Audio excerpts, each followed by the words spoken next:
Hallo, mein Name ist Lukas Joni. Ich stehe hier vor der Szene Wien und wir interviewen heute für Ecorder der Album Leaf.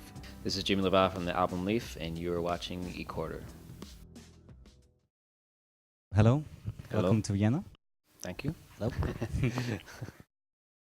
I know it's not your first time here in Vienna. Have you ever seen something of the city? Yeah, we have. Do you have friends here in Vienna? No, not No. friends, but we've spent a couple of times at what's the amusement park called? Okay. It's like where the big Ferris wheel is and bumper cars. and Okay. Yeah. Prater. It's called Yeah, Prater. yeah. We've been there a lot, and then we've gotten to walk around the city a bit too. Yeah, not this time, but. It seems like you're always on the road. Are you sick of touring around? At the moment, no. We've had about probably 2 years off, 2 or 3 years off. As far as from extensive touring, like where we're out for a serious amount of time at once. But we've done, one-off shows here and there.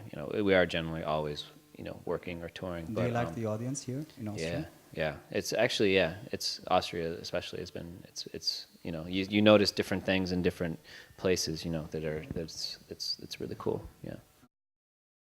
What was your worst experience while being on tour? Worst experience. I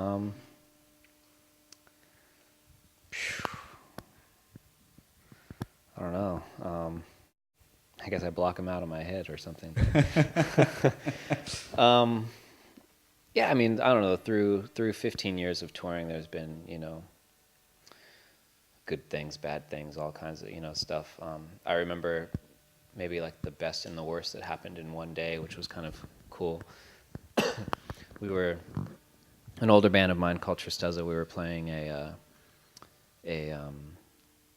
small village in Croatia in the south near Bosnia, and we went there and we were playing in an old bomb shelter, and we were really excited. It was a really cool place. We're like, oh wow! And we basically went, set up, started playing, and we were just getting booed like nonstop. People are making fun of us. People are like grabbing our instruments and reaching over to our keyboard and just like boom, boom, boom, boom. And we're just like, oh, like borderline like getting bottles thrown, stuff like that. Yeah, it was crazy. And then we were just like, man, we all came from hardcore backgrounds. Let's just turn it around. And we just started like turning all our amps all the way up and just was like, and then all of a sudden we had like this mosh pit and like people grabbing the mics and singing and screaming, and we sold a whole bunch of records, which they bought records that what they hated, So it was pretty like scary, like thinking like, oh, we're at the very back of this club. There's no way out, and like people are hating us, and and then we like turned it around and had like a really, really fun time. So it's maybe not the worst, but it's definitely a story. How would you describe your music to people who haven't heard the sound of the album Leave yet? I kind of always feel like, I feel like I do a bad job, because if I say, I always say that it's like electronic, ambient, melodic, cinematic kind of stuff. But once you throw in electronic, typically everybody thinks, so, I'm just like, it's, it's electronic, but it's not dance, and it's this, but it's not that, so it's kind of hard to explain, What are your musical influences? I have like, 32 years of listening to music that's basically influenced me, through my whole life. So do you ever play cover songs? No, we never actually have. There's something that we always toy around with where we play Tears for Fears song sometimes in sound check and stuff like that. Yeah. Everybody Rules the World, we always play that. There's other things that we joke around with, like Bruce Hornsby songs and I don't know, just silly stuff. But so normally you have recorded all your songs on your own, but this time on your new album, you choose to work with a band. Why? I just feel like that. Yeah, I feel like it was kind of time to have a new approach to making a record and make a different record. and it just felt right. They've been playing with me for 7 years, so I knew I had really nothing to worry about as far as like somebody understanding my style of writing or my approach to music or anything like that. So yeah, I mean, how long did it take to record the new album? We tracked for about 2 weeks, and then and then I worked on it more for about another.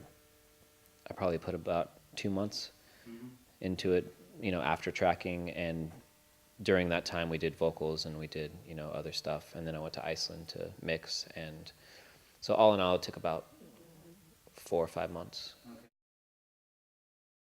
You've visited many countries. Are you nervous now before you go on stage? No. Yeah. I mean, there's sometimes, I don't know, there's some, we had a really, really good, we've had a really good tour this tour. We sold out a lot of big rooms, especially on in the States, in the West Coast. And those were a little nerve-wracking. Are you well known in the States? Yeah, I mean, we generally do pretty well kind of everywhere. Okay. So it's nice. So do the people recognize you on the street? Yeah, sometimes, yeah. Do you like it? Yeah, it's a little weird. I think it's, there's been times where I'm in like, Tokyo in Japan, and I mean, that's where we're biggest actually, and I'm walking through, like I'm walking out of like a grocery store or something like that, and somebody's like, oh, and got their cell phone to take a picture, and I'm just like, that is weird. That is really weird. And then there's all kinds of stuff, There's all little weird random occurrences. I'm in like a music store or something, but it happens and it's very strange. But I guess my picture's everywhere on the internet, or if they're a fan, then they would know, So. Can you imagine to make a collaboration with some pop idol like Lady Gaga or something? I think that'd be awesome, actually. I'd be up for that for sure. Yeah, that's cool. I think it'd be fun. Bring a little originality to something, huh? I have here 3 objects for you. That's okay. The first. Then that's the second, some cigarettes. And the third, a candle. What I want you to do is to sign the one that describes your music the most for your fans and tell us why. That's easy. I mean, I don't know, calming. Because I've heard you like whiskey. Oh, I definitely drink this. I definitely smoke these. But I think it's describing my music. It's definitely like a candle. Kind of, what a candle is basically is provides like low light and relaxation and kind of mood, and maybe can be romantic, or so yeah, I would think that a candle. But behind making records, there's a lot of that and a lot of this. Any last words or something that you want to say to your fans or the audience tonight? I mean, to fans, it's just a constant thank you of basically 10, 12 years of support, and I really appreciate it, and it's great. It's fantastic, Thank you very much. Yeah, thank you. Ich habe die Band eigentlich vorher nicht kennt, nur ganz spontan hat mein Freund den Tipp gegeben aus dem Ausland und habe mich unglaublich gefreut. Also wirklich eine schöne Band, ziemlich träumerische, gute Musik und sehr angenehm. Es war hammergeil, also es ist nicht nur so irgendwie so ein Geschrammel, sondern es ist richtig gute Musik auf jeden Fall. Hast du die Band schon vorher gekannt? Nee. Also ich bin mit dem Kumpel hergekommen und er hat es total geheim gehalten, ja, und ich wusste überhaupt nichts von der Band, null, keine Ahnung. Und das erste Lied hat mich total weggehauen, das war der Hammer. Das Konzert ist jetzt vorbei, mir hat es unglaublich gut gefallen, und wenn ihr die Kerze gewinnen wollt, die Jimmy für uns signiert hat, schreibt einfach eine Mail an office@ecorder.at. Danke und schönen Abend noch.